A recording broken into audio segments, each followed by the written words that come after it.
দাবিগুলো একে একে পালিত হচ্ছে, এরপরে ভবিষ্যৎ মানে অর্থাৎ যে উৎসব মমতা বন্দ্যোপাধ্যায় ফিরবেন বলছে, সেখানে দাঁড়িয়ে আপনাদের এই সময়টাতে কি দুর্গাপুজোর দিনগুলোতে আমাদের দিক থেকে যে কর্মসূচি ওয়েস্ট বেঙ্গল জুনিয়র ডক্টর ফ্রন্টের নেওয়ার পক্ষ থেকে নেওয়া হয়েছে, সেটা আমার অনশনের কর্মসূচি নেওয়া আছে। আমরা এই কর্মসূচির সাথে সম্পূর্ণরূপে সামিল এবং আমরা আরজি করের পক্ষ থেকে এই আন্দোলনকে আরো দীর্ঘায়িত করার জন্য এবং আমাদের যে দাবি আছে সেই দাবিগুলোকে সাধারণ মানুষের কাছে পৌঁছে দেওয়ার জন্য আমরা একটা লিফলেট তৈরি করেছি। লিফলেট নিয়ে ওপিডি থেকে শুরু করে আমরা যখন কাজে ফিরেছি, ওপিডি আইপিডির মধ্যে এই লিফলেট আমরা দেবো এবং আমাদের তাতে 10 দফা দাবি সম্মিলিত থাকবে। সাধারণ মানুষের কাছে আমাদের আবেদন যে আপনারা এই দাবিগুলো নিয়ে কলেজে বিভিন্ন জেলায় আপনাদের বাড়ি আশেপাশে ছড়িয়ে দিন। আমাদের দাবি মেনে নিতে সরকারকে বাধ্য করুন। আমাদের যে ন্যায়সঙ্গত দাবি, সেই দাবিকে যেন অতি দ্রুততার সাথে মান্যতা দেওয়া হয়, এই দাবিও আমরা রাখছি।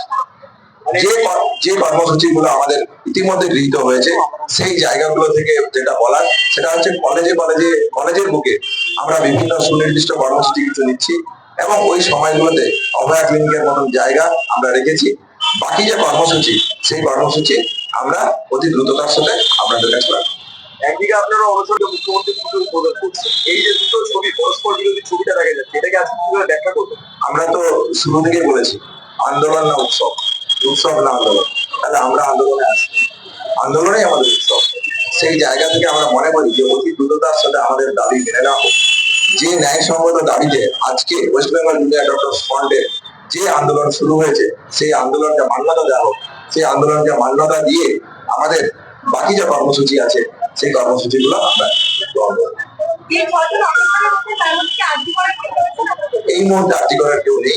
ওয়েস্ট বেঙ্গল জুনিয়র ডক্টর ফ্রন্টের পক্ষ থেকে সম্মিলিত ভাবে যে তালিকা তৈরি হয়েছে, সেই তালিকা অনুযায়ী অনশনে বসা হয়েছে। আমরাও সেই অনশনের সাথে পূর্ণ সমর্থন, পূর্ণ সহযোগ আছে। এই প্রেস কনফারেন্সের পরেই আমরা ওখানে যাব। আজকে কলেজ কাউন্সিলের মিটিং এর জন্য দেরি হলো। আমাদের অলরেডি একটা টিম সেখানে আছে, সেখানে থাকছে। আমরা প্রেস কনফারেন্সের পরে আমরা বেরোবো। 72 ঘন্টার মধ্যে হস্টেল থেকে পার্মানেন্টলি বার করার জন্য কলেজ কাউন্সিলিং এর সম্মিলিত মত উঠে এসেছে। এই যে এদের যা নাম আছে, এরা আমরা মনে করি যে সমস্ত মেডিকেল প্রফেশনের কাছে একটা লজ্জা।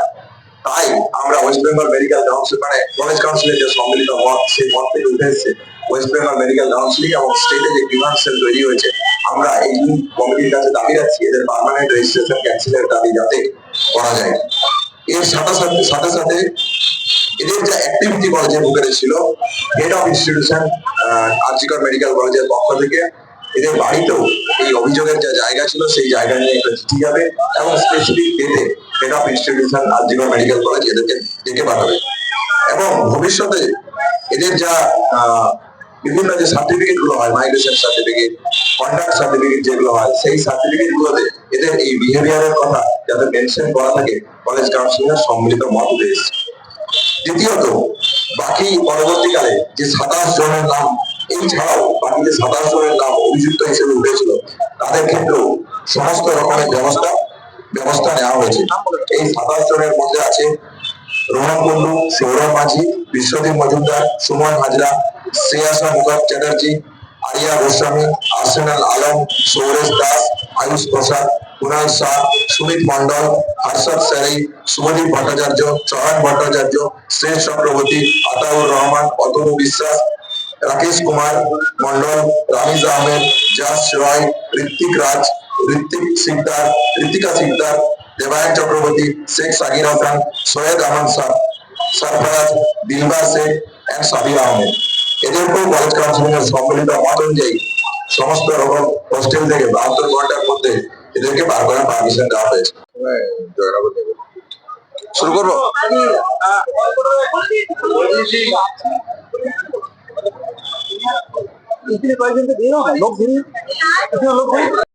যাদের স্টুডেন্ট ছিল, কলেজ কাউন্সিলিং এর সম্মিলিত মত অনুযায়ী এদেরকে 1 ইয়ার কোন রকম কোন কলেজ প্রিমিসেসের মধ্যে অ্যাক্টিভিটির মধ্যে থাকতে পারবে না। এদের ভবিষ্যতের কথা ভেবে কলেজ কাউন্সিলিং এর যে সুচিন্তিত মত, দুটো সেমিস্টারের যে 1 ইয়ার মানে দুটো সেমিস্টারের কথা যে বলা হয়েছে, এই দুটো সেমিস্টারের কোন রকম কোন কলেজ প্রিমিসেসের মধ্যে থাকতে পারবে না। কিন্তু এরা কলেজের মধ্যে যে দুটো সেমিস্টারের পরীক্ষা শুরু হবে, এই দুটো পরীক্ষা তারা দিতে পারবে। এটা কলেজ কাউন্সিলিং এর সম্মিলিত মত থেকে উঠে এসেছে। ইন্টার্নদের ক্ষেত্রে এর মধ্যে যারা ইন্টার্ন ছিল, তাদেরকে 6 মাসের জন্য কলেজ থেকে সাসপেন্ড করা হয়েছে, টেম্পোরারি সাসপেনশন করা হয়েছে এবং হায়ার অথরিটির কাছে যদি যাবতীয় যা অভিযোগ পাঠানো হবে এবং পরবর্তীকালে যদি তারা এদের এই অভিযোগের ভিত্তিতে সুনির্দিষ্ট কোনো ডিসিশন নেয়, সেই ডিসিশনের অপেক্ষায় আমরা থাকবো। রিগার্ডিং হাউস স্টাফশিপ, এই যে 27 জনের নাম বললাম, এদের মধ্যে হাউস স্টাফ যারা ছিল তাদের কিন্তু 72 ঘন্টার মধ্যে কলেজ ফিরিসে হস্টেল ছেড়ে দিতে হবে এবং এদের যে হাউস স্টাফশিপ কমপ্লিশন যে সার্টিফিকেট হয়, সেই সার্টিফিকেট যে রিলেভেন্ট সার্টিফিকেট আছে, সেই সার্টিফিকেট কলেজ কর্তৃপক্ষের পক্ষে দেওয়া হবে না। কারণ এদের নামে কলেজ কাউন্সিল এর যে অভিযোগ উঠেছে, এরা বিভিন্ন সময় বিভিন্ন রকম ইলিগাল হাউস স্টাফশিপ করেছে এবং মানি লন্ডারিং, বিভিন্ন হাউস স্টাফশিপ না করেও টাকা নেওয়া থেকে শুরু করে বিভিন্ন অভিযোগ ইনকোয়ারি কমিটির কাছে উঠে এসেছে। দ্বিতীয়ত, বাকি যে 16 জনের নাম ছিল, সেই 16 জনের ক্ষেত্রেও অ্যান্টি র্যাগিং কমিটি, ইন্টারনাল আইসিসির কাছে, ইন্টারনাল কমপ্লেন্ট কমিটির কাছে সেক্সুয়াল হ্যারাসমেন্টের যে যাবতীয় অভিযোগ, সেই অভিযোগ জানানো হবে। এটা এই লিস্টে আছে টোটাল 16 জন। এই 16 জনের ক্ষেত্রে ইন্টার্নশিপের ক্ষেত্রে যারা ইন্টার্ন, তাদের ক্ষেত্রে 3 মাসের জন্য তাদেরকে টেম্পোরারি সাসপেন্ড করা হচ্ছে। হাউস স্টাফদের ক্ষেত্রে ইমিডিয়েট টার্মিনেশন এদের ক্ষেত্রেও করা হচ্ছে। স্টুডেন্টদের ক্ষেত্রে 6 মান্থ, আগে যেটা ছিল 1 ইয়ার, তাদের ক্ষেত্রে 6 মান্থ, কিন্তু পরীক্ষা চাইলে তারা পরীক্ষায় বসতে পারবে। বাকি যে ক্যাটাগরি 3 ছিল, তাদের ক্ষেত্রে সেরকম সুনির্দিষ্ট অভিযোগ ডাইরেক্টলি পাওয়া যায়নি, তাই তাদের ক্ষেত্রে the guardians of the student will be intimated by the registered mail, এদের মেল করে তাদেরকে ইন্টিমেট করা হবে এবং এদেরকে একটা শিডিউল টাইমের মধ্যে হেড অফ ইনস্টিটিউশন ডেকে পাঠাবে তাদেরকে ওয়ার্নিং এর জন্য এবং কলেজ কাউন্সিল মানে সম্মিলিত যে ডিসিশন, এদের ক্ষেত্রে একটা ওয়ার্নিং নোটিশ পাঠানো হবে। এই এই তালিকায় আছে টোটাল 6 জন।